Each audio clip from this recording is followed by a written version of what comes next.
The individuals responsible for the decline of America, specifically the CEOs of the country's major banks, are a diverse group.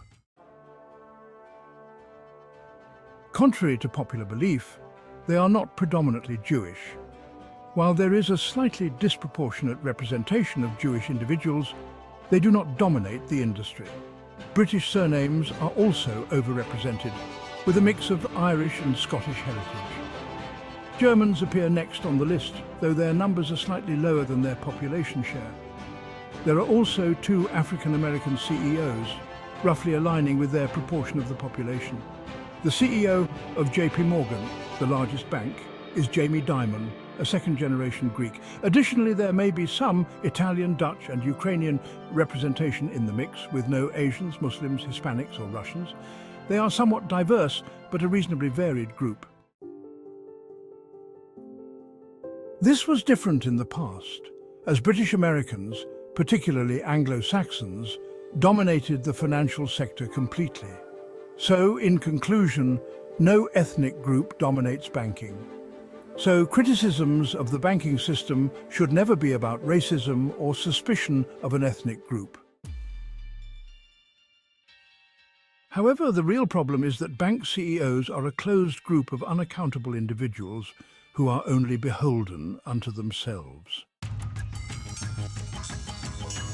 Now, a quick look at their background shows that most CEOs move between multiple banks early in their careers. This suggests that having connections across various banks increases the likelihood of becoming a CEO, which makes sense if bank CEOs have a significant say in appointing other CEOs. We know that banks are primarily owned by different banks, so CEOs hold the majority voting power at shareholder meetings. This means that America's most powerful institutions, which dominate nearly every other corporation and by extension control much of the lobbying, political donations and media, are unaccountable. You might argue, what about BlackRock? But the reality is that BlackRock doesn't actually own the stocks. They manage them primarily on behalf of other banks. In this closed system, only bank CEOs influence the appointment of other CEOs and politicians and what is prioritized in public discourse, with only other bank CEOs having the power to remove them. That is way too much power for unelected and unaccountable officials to have. Over time, that level of unaccountability has led to an economy in which bank profits keep increasing, while, at the same time, the standard of living and the amount of things your average citizen owns decrease.